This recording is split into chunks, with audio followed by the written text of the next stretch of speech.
안녕하십니까. 방금 소개받은 병원이라고 합니다. 먼저 오늘 발표 자리를 허락해 주신 건강기업문화위원회 미디어 SR, PSR 관계자 여러분에게 감사의 말씀을 드립니다. 오늘 제가 발표드릴 주제는 슬라이드에 나와 있듯이 비영리단체 바람직한 운영 원칙과 지배구조이고 주로 이사회 운영을 중심으로 해서 말씀드리고자 합니다. 특히 제가 지난 연말에 비영리단체의 바람직한 운영 원칙이라는 책을 출판했는데 주로 이 책의 내용을 중심으로 말씀을 드리고자 합니다. 이 슬라이드는 작년 5월에 이른바 정의연대 사태 때 리얼미터라고 하는 여론조사 기관에서 시민단체 회계 투명성 제거 방안에 관해서 조사한 것입니다. 가장 많은 응답이 나온 것이 외부회계 감사이고 두 번째가 정부가 직접 관리하는 것이었는데 그리고 자율집행과 보고로서는 4,200%밖에 나오지 않았습니다. 제 생각으로는 가장 중요한 것이 조직 내부의 윤리의식을 강화하고 건전한 지배구조를 갖추도록 하는 거고 내부 통제를 강화하는 것이라고 볼 수 있습니다.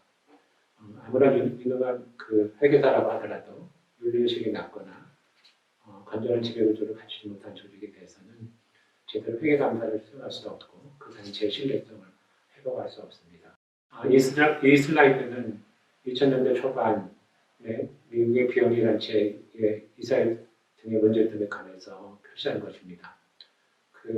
첫 번째가 가문 중심의 아주 이기적인 이사회, 총장 후보를 찾는다고 해서 아주 엄청난 비용을 쓴 어떤 대학의 이사회, 외부인이 보기에는 말도 안 될 정도로 가장 그들을 교량하게 지급했던 사립학교의 이사회가 있었다고 합니다.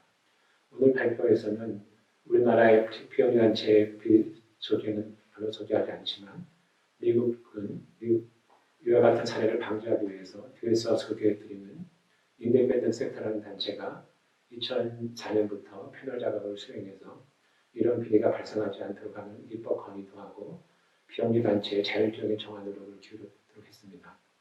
어느 나라나 어떤 문제가 생기면 그 문제를 치유하도록 제휴를 들어가는 것 같이 우리나라도 일부 비영리단체의 일탈이나 사고가 생길 때 재발되지 않도록 하는 제도를 도입하고 있었는데 일회성 땜빵이 아니라 종합적으로 검토해서 제도를 개선해야 된다고 생각이 듭니다.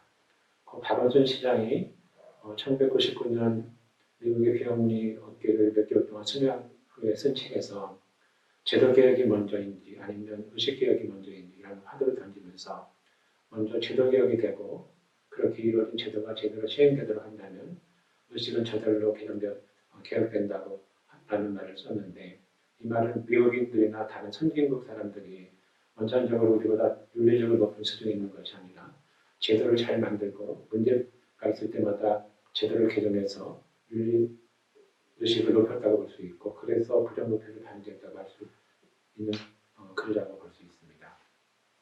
먼저 지배구조라는 용어에 대해서 좀 살펴보면 사실 가버넌스라고 하는 말이 사용된 것은 1990년대 초반이라고 하는데 지배구조에 관해서는 아직 통일된 견해가 없다고 합니다. 다만 가버넌스가 하는 일반적인 것은 이 슬라이드에 나와 있는 것처럼 조직에 관련된 중요한 의사결정을 내리는 제도 방법 또는 단체를 운영하는 데 필요한 의사결정이라고 정의됩니다. 오른쪽에 보시면 일반적으로 리더십은 상근 대표자, 사무총장 등에 관한 것이라고 할 수도 있고 거버넌스는 이사회에 관한 것이라고 할 수 있는데 두 개를 통합해서 지배구조를 리더십을 발휘하는 행위이자 과정이라고 해서 리더십과 가버넌스를 서로 연계하고자 하는 실무자들이나 연구자들도 있습니다. 이 그림은 이사회와 경영진의 관계를 표시한 것인데 세 개의 그림은 미국의 저자의 책에서 인용한 것이고 오른쪽 그림 한국형 모델은 제가 추가한 것입니다. 경영진이란 상근대표 또는 사무국장 등 상근 임원을 말합니다. 먼저 미국에는 세 가지 유형이 있는데 첫 번째 이사회보다는 경영진 주도로 운영되는 단체, 두 번째 경영진보다는 이사회 주도로 운영되는 단체, 세 번째 이사회와 경영진이 서로 협력하는 모델로 구분될 수 있는데 어느 모델이 가장 바람직하다고 일률적으로 말할 수는 없지만 세 번째 모델, 즉 이사회와 경영진이 서로 협력하는 것이 건전한 거버넌스를 유지하는 데 가장 바람직하다고 합니다. 한번 우리나라는 이 세 가지 모델에 추가해서 설립자 또는 주도적인 인물이 차지하는 모델이 있지 않을까 싶고, 이는 우리나라가 전통적인 가부장적 문화의 무의식적으로 전환했고, 정치에 있어서 협치를 중시하는 내각 책임제보다는 루소브리의 대통령 제도를 선호하는 것과 일맥상통하는 것이 아닌가 싶습니다. 제가 본 사례를 잠깐 말씀드리면, 우리나라 대학들을 보면 오래된 대학들은 그 경영진 중심 대학, 즉 총장 중심으로 운영되는 학교가 많은 반면에 소유와 경영이 분리되지 않은 대학들, 특히 문제가 많은 학교들은 이사장 또는 설립자 아니면 설립자 친인척 중심으로 운영되지 않나 싶습니다. 그리고 이런 현상은 사단법인 형태인 일부 시민단체에서도 나타나고 있는 것으로 보여집니다. 여기서는 비영리단체의 형태가 다양하고 그에 따라 지배구조도 다를 수 있다는 점을 언급하고자 합니다.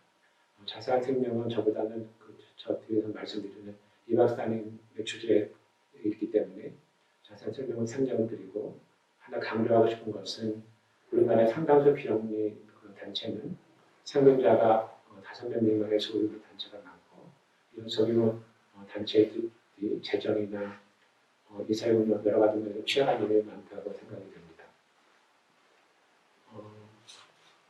이 슬라이드에서는 미국의 인디펜던트 섹터를 좀 소개하고자 하는데, 인디펜던트 섹터는 1980년대 초반에 생긴 단체이고요. 이 단체는 미국의 비영리 분야의 여러 가지 문제점이나 개선 사항 같은 것들을 취합을 해서 미국의 연방정부나 연방의회에 대해서 주도적으로 설명하기도 하고, 그다음에 입법 건의도 하고, 또한 비영리 부분의 영리가들을 육성하는 역할을 수행하는 단체입니다. 이 단체의 활동을 보면서 우리나라에서도 자선단체 협의회나 자원봉사연합회, 시민단체연합회 등이 서로 협력해서 연합회를 만들면 우리나라 비영리 부문도 더 발전하지 않을까 하는 생각을 해보았습니다. 이 단체의 특별한 활동을 하나 말씀드리면, 앞에서 말씀드렸던 2000년대 초반에 미국의 비영리 분야에 여러 가지 불상사나 문제가 많이 생겨서 미국의 연방의회에서 영국의 트리티 커미션과 비슷한 정부기관을 미국에서도 설립해서 비영리 부분에 대한 정부 통제를 강화하기도 했었는데, 인디펜던트 섹터에서 연방의회를 설득해서 정부기관에 의한 감독보다는 비영리 단체의 자율적인 지배구조 개선이 더 바람직하다고 해서 영국의 트리티 커미션과 유사한 정부기관을 미국 정부가 만들지 않았다고 합니다. 이 슬라이드는 제가 작년 연말에 번역했던 책, 영문책과 한글 번역판의 표지 사진입니다. 인디펜던트 섹터가 이 책을 발간하게 된 배경은 앞에서도 말씀드렸듯이 2000년대 초반 미국의 비영리 부문에서도 여러 가지 문제들이 생겨서 연방의회, 연방정부가 비영리 부분에 대한 여러 가지 규제를 신설하고 했었습니다. 그때 두 명의 상원 의원이 인디펜던트 섹터에 비영리 부분에 대한 민간 패널 조직을 만들어서 비영리 섹터의 문제점이 무엇인지, 개선점이 무엇인지를 만들어보는 결과를 만들어서, 그에 따라서 인디펜던트 섹터가 민간 패널 조직을 만들고 약 3년에 걸쳐서 수천 명의 패널이 참가해서 의견을 취합하고 만든 것이 이 보고서이고, 이 연구를 통해서 일부 비영리 단체나 기부자들의 불법적인 행동이나 관행들을 공유하면서 각종 정부 감독 개선 정책을 제시했고, 이 책과 같은 비영리 단체에게 공통적으로 적용할 수 있는 윤리 기준과 지배구조를 2007년에 발표하고 2015년에 개정판을 발표했습니다. 이 내용들은 미국 국세청의 결산 공식 양식에 거의 반영되어 있고요. 이 책에 제시되는 원칙이 33가지인데, 단체가 이 33개 원칙을 적용하는데 시간이 오래 걸릴 수도 있지만 시간을 가지고 노력해야 한다고 제안하고 있습니다. 앞에서 말씀드렸듯이 이 책의 제목과 같이 가장 중요한 것이 윤리와 지배구조인데, 윤리와 도덕은 우리가 어렸을 때부터 가정이나 학교에서 배웠지만 성인이 된 후에도 윤리 교육이 필요하고 실천하는 의지가 필요하고, 이 인디펜던트 섹터가 번정하듯이 비영리 단체들은 각 단체별로 윤리 강령을 만들고 매년 임직원들에게 설명하고 윤리 강령을 준수하도록 하라고 하고 있습니다. 우리나라 대형 비영리단체들도 각자의 윤리 강령을 만들어서 그 임직원들이 준수하고자 하는데 소규모 단체들도 이것을 좀 본받아야 되지 않을까 싶습니다. 특별히 강조하고 싶은 점은 그 단체의 실질적인 책임자인 상근 대표나 사무총장 등이 사명감도 투철해야 되고 한자 말이지만 그 공을 빙자해서 사익을 취하지 않고 성공의사 아니면 무화봉사하는 정신을 항상 유지해야 되지 않을까 생각합니다. 또 하나 중요한 것은 초심을 잃지 않는 자세가 매우 중요하다고 생각이 듭니다.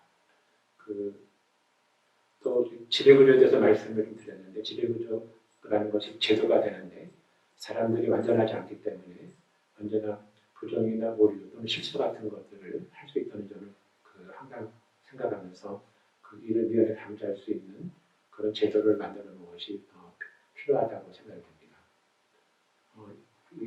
말씀드렸던 책에서는 33가지 원칙이 있는데 크게 4가지 섹션으로 구분돼서 첫 번째가 즐거움과 공식으로서 7개, 두 번째 섹션은 한 목적적인 직업구조라는 타이틀로 해서 13개 원칙, 세 번째 섹션은 원기간 절정관리라는 타이틀로 6개 원칙, 네 번째는 정당한 후원금 모집이라는 타이틀로 해서 7가지 원칙으로 구성되어 있습니다.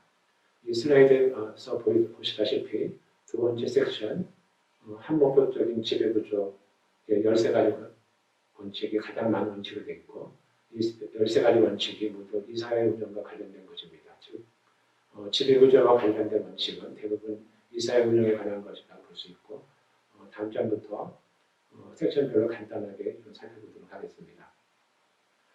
섹션 1의 원칙은 이 슬라이드에 표시되어 있듯이 7개 원칙으로 구성되어 있는데 가장 첫 번째 원칙이 관련 법규를 준수해야 된다는 것입니다. 즉 어떤 단체가 하고자 하는 활동을 함에 있어서 가장 중요한 것이 먼저 그 관련 법규의 내용을 숙지하면서 준수해야 된다고 하는 것입니다. 윤리강령 제정과 준수에 대해서 나중에서 말씀드려서 넘어가고요. 세 번째 원칙이 이해상충에 관한 정책인데 임직원들이 이 이해상충 원칙 또 준수하고 이해상충 사례가 있으면 일반에게 공개하라고 이렇게 제안하고 있습니다. 네 번째 내부고발제 정책, 문서결정 정책은 타이틀만 소개해서 넘어가고요. 마지막 7째 원칙이 의사결정 과정이나 재정 운영, 사업계획, 활동계획 등에 관해서는 대외적으로 공개하고 사업평가 방법, 결과도 공개하라고 제안하고 있습니다. 우리나라에서도 미국의 제도를 벤치마킹해서 2008년부터 공인법인의 결산서류 공개 제도가 시행되고 있는데 많이 개선되어 있지만 아직도 개선돼야 할 부분이 많이 있다고 생각이 듭니다. 이 슬라이드에서는 미국의 공시양식은 있지만 우리나라 결산 공시양식에는 아직 도입되지 않은 주요한 항목들을 표시해 보았습니다. 먼저 1번과 8번에 관해서 말씀을 드리면 우리나라는 비영리단체, 공인법인의 대표가 보건소에 직접 서명하는 제도가 없고 공시 전에 이사회 멤버 모두에게 결산서를 공시 초안을 배포해서 검토하는 절차가 없고 주로 회계 실무자가 회계사나 세무사님의 도움을 받아서 공개하는 실정입니다. 작년에 정의연대 사태 이후에 결산 공시에 관해서 비영리단체 임원들의 관심이 많아졌는데 미국 제도와 같이 대표가 직접 서명하게 하고 공시 전에 이사회 모든 멤버들이 사전에 검토하고 검토하는 절차를 만드는 것이 필요하다고 생각이 듭니다. 이번 보수 공개에 대해서 잠시 말씀드리면 한국 가이드스타라는 단체에서 이것을 도입해야 된다고 계속 건의했었는데 기획진흥부에서는 우리나라에서 아직 수용되기는 시기상조라는 판단을 하고 있는 것을 알고 있습니다. 그런데 대형 비영리 단체들의 대표들은 보수 공개가 필요하다는 데 의견을 모았다고 알고 있고 이 보수 공개 정책도 도입할 필요가 있다고 생각이 듭니다. 4번의 CEO나 주요 임직원의 그 보수를 외부 독립인사가 합리적인 자료로 측정했는지 여부를 하는 그 방안도 앞에서 우리 한 2000년대 초반에 미국의 불미스러운 일로 도입된 것 같은데 이번과 같이 임직원들의 보수 공개와 동시에 도입하는 것이 좋지 않을까 생각이 듭니다.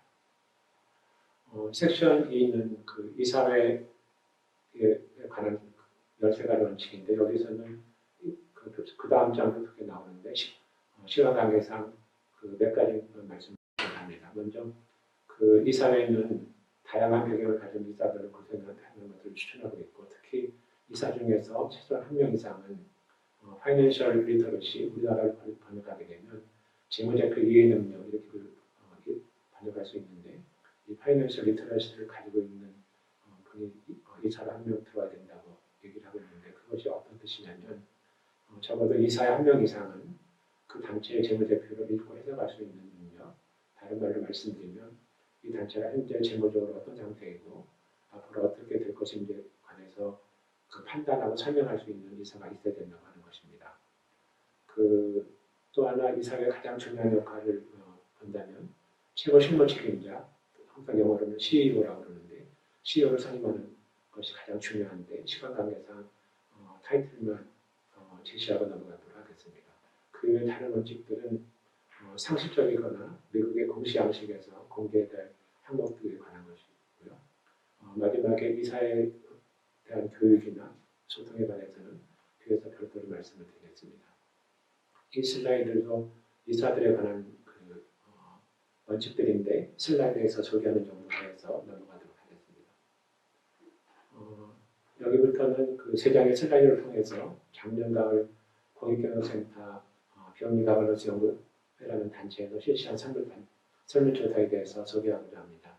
먼저 코로나19 상황에서 가장 장애가 되는 이사회는 어떤 것인가를 조사했는데 첫 번째에 나와 있는 것이 책임지지 않는 이사회라는 항목이 42%가 나왔고 그 다음에 명목상의 이사회, 세 번째가 개인 또는 설립자 중심으로 만드는 이사회, 작은 일에만 신경 쓰거나 지도당 이사회 등으로 나왔다는 점을 보면 우리나라 비영리단체 이사회가 아직까지 제대로 운영되지 않고 있는 실상을 나타내고 있다고 볼 수 있겠습니다.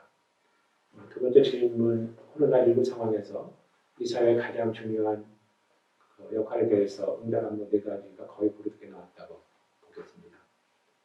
세 번째, 건강한 이사회의 가장 큰 특징이라는 질문에 대해서는 사명과 비전에 충실한 이사회라는 항목이 42%가 차지했고 그 외에 충분한 재정적인 후원, 이사회와 대표 간의 건강한 관계가 차지하고 있습니다.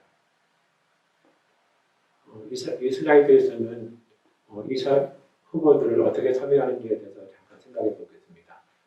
이 이슈는 사단법인인지 사단법인인지에 따라 크게 다를 수 있는데 여기서는 주로 사단법인의 이사 선임에 관해서 좀 생각해 봅니다. 우리나라 정서상 한 번 이사로 오신 분은 본인 의사에 반해서 중도에 그만두게 하는 것이 어려운 현실이고 재단법인 형태에서는 특히 이사를 잘못 선임하면 그 비용단체가 시끄러지고 조직에도 영향을 주는 관계로 신뢰할 수 있는 주변 인사들을 채우는 것이 일반적이라고 할 수 있습니다. 그래서 대부분 신임 이사의 초빙은 주로 설립자나 이사장이 주도하고 있다고 볼 수 있는데 미국에서는 이사 선임위원회를 만들어서 설립자나 이사장이 관여하는 것을 가급적 삼가하는 것 좋다는 견해를 제시하고 있는데 우리들도 새겨들어야 할 항목이 아닌가 싶습니다. 또 하나 신임이사의 선임 이후에 그 후임 대표를 어떻게 육성하고 선임하는 것이 매우 중요한 이슈라는 말씀도 말씀을 드립니다. 여기서는 신임이사에 대한 오리엔테이션의 중요성에서 말씀드리겠습니다. 이 내용은 한국교회 탐구센터의 최강렬 대표 강사께서 쓰신 책에서 일부 인용을 하고 제가 좀 가필한 것인데 그 신규 이사의 선발도 중요하지만 그 이 슬라이드에 표시된 것처럼 오리엔테이션이 굉장히 중요하다는 것을 아무리 강조해도 지나치지 않는다고 할 수 있습니다. 사실 오리엔테이션만 충실하게 이루어져도 훨씬 효과적인 이사회 운영이 가능하고 이사회가 왜 필요하고 이사회는 무엇을 해야 되고 어떤 요건을 갖춰야 하는지부터 배워야 되지 않을까 싶습니다. 그래서 선발 전에 그리고 선발 후에 오리엔테이션을 통해서 그 단체의 역사나 사명, 역할, 책임 여러 가지에 대해서 소개를 하고 대표나 직원들과의 교제되는 시간도 가져야 합니다. 그런데 현실적으로 보면 새로운 이사에 대한 오리엔테이션을 제대로 하는 것이 별로 없고 오리엔테이션 자료도 없는 것이 거의 현실인 거 아닌가 생각이 듭니다. 이 슬라이드는 미국의 보드소스라는 단체에서 제시하는 이사회 10가지 원칙인데 설명을 생략하고 소개하는 정도에서 넘어가겠습니다. 또 이사회 관련해서 하나 제가 강조하고 싶은 것이 뭐냐면 그 이사회의 역할에 대한 인식의 변화가 필요하다는 것이고 이를 위해서는 이사를 위한 전문 교육이 좀 필요하다는 것입니다. 그 이사회가 어떤 역할을 하는 것에 따라서 그 단체가 영향력을 미치는 단체가 될 수도 있고 아니면 그저 그런 단체로 남아있을 수도 있는데 또 하나 비용단체의 신뢰성이 문제되는 것은 이사회가 자기 역할을 하지 못하기 때문이라고 할 수 있습니다. 그런데 그 현실을 보면 비영단체 직원들에 대한 교육은 좀 많이 있는데 비영단체 이사회 멤버를 대상으로 하는 교육 프로그램은 거의 없습니다. 제가 몇 년 전에 그 사회복지법인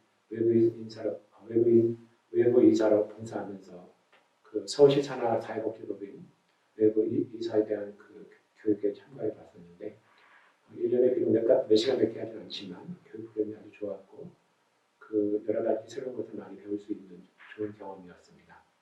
정부에서 실시하는 사회복지법인 외부 인사에 대한 교육뿐만 아니라 민간 비영리단체에 대한 교육을 실시하는 기관들이 나오고 전문 교육들을 실시했으면 하는 바람들을 가지고 있고 이 슬라이드에서는 이사회 구성원들이 교육받는 것을 꺼려한다고 표시했었지만 사실 교육계획가 지어진다면 이사님들도 그 기꺼이 참석할 것이라고 생각이 듭니다.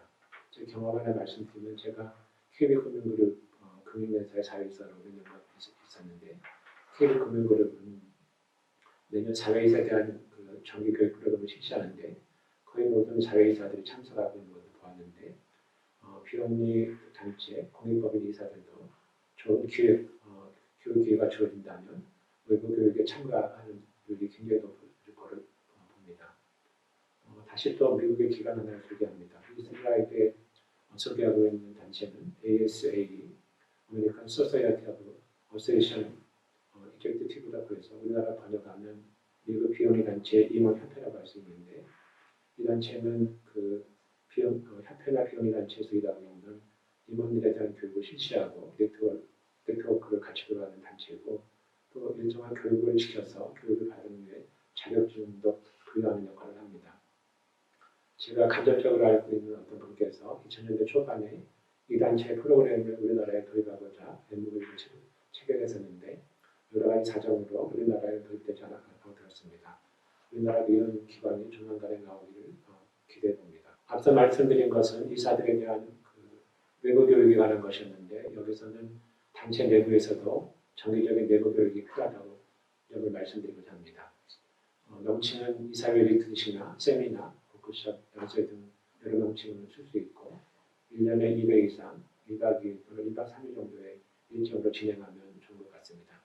제가 그 크리스찬으로서 교회 장로인데 교회에서는 그 이사회에 해당하는 당회라는 것이 있고 이 당회는 평소에 정기적으로 수시로 모이기도 하지만 연말에는 정책당회라는 것을 해서 1박 2일 또는 1박 3일 정도 모이는 것이 관례입니다. 그 정책당회에서 다음 연도에 교회를 어떻게 운영하고 인사정책을 어떻게 하는지 이런 것들을 논의하고 하는데 일반 비영리단체들도 이런 모임을 정기적으로 가지게 되면 더욱 좋은 이사회, 더욱 좋은 비영리단체가 될 수 있다고 확신합니다. 지금까지 주로 이사회에 관해서 말씀드렸었는데 여기서는 내로감사의 중요성과 현실의 교육에 대해서 좀 말씀드리겠습니다. 먼저 민법상의 비영리법인의 감사는 임의기관이고 공익법인법에 의한 공익법인이나 사회복지법인, 학교법인, 의료법인의 감사는 필수기관으로 되어 있습니다. 민법상의 비영리법인의 감사가 필수기관이 아니라 임의기관으로 되어 있지만 우리나라의 모든 비영리단체는 감사를 두지 않는 단체가 거의 없습니다. 그런데 현실적으로는 거의 유명무실하지 않나 생각이 듭니다. 또한 내부감사와 외부 회계감사를 구분하지 못하는 경우도 상당히 많이 있습니다. 예를 들어서 작년에 정의연대 사태가 있을 때 정의연대 이사장이 정의연대는 회계감사를 받는다고 해명했었는데 실제로는 외부 회계감사가 아니라 회계사 자격증을 가지고 있는 내부감사에 의한 감사를 외부 회계감사라고 잘못 알고 해명한 적도 있었습니다. 지금 상법 개정과 관련돼서는 주식회사의 감사 선임 방식과 관련된 뜨거운 논쟁이 있었는데 비영리 분야에서는 이런 논쟁조차 없습니다. 미국에는 내부 감사 제도는 없고 이사회의 감사위원회라는 제도가 있는데 앞서 말씀드렸듯이 우리나라 비영리 단체의 감사가 대부분 유명무실하다는 점을 좀 고려해서 내부 감사도 충실하게 이행되는 점, 그리고 이를 위해서는 감사뿐만이 아니라 이사장, 이사회의 인식 변화가 필요하다고 생각이 듭니다. 여기서는 사단법인의 총회에 대해서 좀 말씀드리려고 하는데 사단법인의 총회라는 것이 상법상의 주식회사의 주주총회와 유사한 기관이고 이사회 위에 있는 최고의사결정기관입니다. 사단법인 형태, 즉 회원들로 구성된 단체의 총회가 실제로 개최되고 있는 여부는 단체의 유형별로 다릅니다. 그 회원들이 적극적으로 참여하고 있는 단체들의 경우에는 그 총회가 굉장히 잘 되고 있고, 다시 교회 좀 말씀을 드리는데 교회는 공동회라든지 카톨릭의 평신교회 이런 데는 잘 되고 있는데 시민단체에서는 과연 총회가 과연 제대로 개최되는지 그것이 좀 궁금하기도 합니다. 사실 제가 어느 사단법인은 이사회하고 총회를 제대로 구분하지 못하는 단체들도 있습니다. 이와 관련돼서는 투표권이 있는 정회원과 투표권이 없는 그 회원을 좀 명확하게 구분을 해야 되고 회비와 기록금도 명확하게 구분을 해야 됩니다. 그리고 바람직하기로는 결산서를 공개해서 사단법인은 정회원 수를 공개하고 홈페이지에 총회원 수락도 공개하는 것이 필요하다고 생각이 듭니다.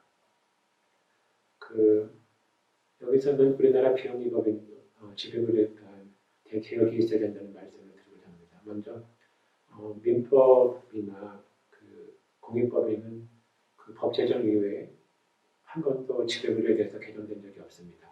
그런데 사회복지법인이나 학교법인 이런 경우는 문제가 생길 때마다 중앙부처에서 수시로 개정을 했었습니다. 이런 점에서 민법이나 공익법을 관할하는 법무부는 제 개인적으로는 이런 말을 표시해도 될지 모르겠지만 직무유기에 따른 비판을 받아도 변명할 여지가 없다고 생각이 듭니다. 영리법인 즉 회사의 지배구조를 보면은 1997년 IMF 금융위기에 여러 가지 수차례 개정을 했는데 우리나라 비영리법인 제도, 특히 민법상의 비영리법인 제도는 근본적으로 제도 개정이 돼야 되고 또 하나 말씀드리고 싶은 것이 우리나라의 민법상의 비영리법인 제도는 일본이 1896년에 제정한 그 민법 조항을 베껴서 아직도 그냥 가지고 있는 현실입니다. 이 슬라이드에서는 일본의 제도계에 대해서 잠깐 소개를 드리려고 하는데 일본은 1896년에 제정된 민법상의 공익법 관련 조항을 작년 6년 동안의 연구 검토를 통해서 2008년에 전면 개정했고 과거에는 관련 조문이 60여 개 조항밖에 없었는데 이거를 344개 조항으로 아주 세밀하게 만들었습니다. 이 중에서 두 가지를 말씀드리면 사단법인의 감사 형태를 감사설 시험 사단법인하고 회계감사인 선임 사단법인으로 구분해서 외부 회계감사를 받는 것을 선택한 사단법인은 내부 감사를 두지 않도록 해서 내부 감사, 외부 회계감사의 중복을 없앴고 특히 재단법인은 이사회하고 감사 이후에 평의위원회라는 것을 신설을 해서 이사와 감사를 선임하고 감독하는 기관, 즉 평의위원회를 신설했는데 이 정도 우리나라가 점점 참고할 만한 개정이라고 생각이 듭니다. 실천상은 언제나 재정 관련된 원칙인데 대부분 생략하고 먼저 출장여비에 대해서 하나 말씀드리면 출장여비를 합리적으로 지출한다고 하면서 비행기를 탈 때 가급적 이코노미 클래스를 이용하는 것을 추천하고 있지만 아주 불가피한 경우에는 비즈니스 클래스도 이용할 수 있다고 제시하고 있습니다. 몇 년 전에 우리나라의 모 단체의 대표가 해외 출장을 다니면서 비즈니스석만 이용한다고 하는 내부문을 통해서 매스컴에 보도가 되어서 문의를 빚은 적이 있었는데 단체 사정에 따라서 정회할 사안이 아닌가 싶습니다. 또 하나 말씀드리고 싶은 것은 첫 번째가 회계감사에 관한 것이 잠깐 있는데 미국도 모든 단체 회계감사 의무를 규정하고 있는 것은 아니고 일정 규모 이상을 개선을 하고 있는데 미국의 경우에는 회계감사, 풀오디뿐만 아니라 간이회계감사, 리뷰제도도 도입하고 있는데 우리나라도 소규모 단체에 드는 풀오디 회계감사가 아니라 비용이 조금 저렴한 리뷰, 우리말로 표현하면 간이회계 감사라고 할 수도 있는데 이런 제도를 도입하는 것이 좀 필요하지 않을까 생각이 듭니다. 마지막 네 번째 세수전 후원금 관련된 원칙으로서 몇 가지가 있는데 강조하고 싶은 것은 그 후원금 또는 기부금은 그 기부자가 지정한 용도에 만 사용하도록 하는 것과 윤리적인 기준이나 단체의 그 목표 사업에 저촉되는 기부금은 받지 않는다는 것을 명확히 해야 된다는 점입니다. 예를 들어서 우리나라의 참여연대나 경실련은 기업의 후원을 받지 않도록 하는 정책을 취하고 있는데 이에 해당되는 사례라고 볼 수 있습니다. 다만 강조하고 싶은 것은 공식적인 것뿐만 아니라 비공식적으로도 그 단체가 감시하거나 비판하고 있는 기업의 후원금을 받지 않도록 하는 것이 필요하지 않을까 생각이 들고요. 또 하나 강압적인 방법이나 위협 또는 압력을 행사하지 않아야 된다고 하는 것도 눈여겨보아야 할 생각입니다. 그 외에 후원금 모집에 관해서 수당이나 사례비를 모집한 후원금의 일정 비율로 지급하는 것을 금지하고 있는데 이것도 우리가 좀 눈여겨볼 필요가 있습니다. 작년에 제가 어느 대학 후원금 모집과 관련해서 일정 비율로 사례비를 지급할 수 있는지에 관한 문의를 받은 적이 있었는데 우리나라는 이에 관한 규정이 없지만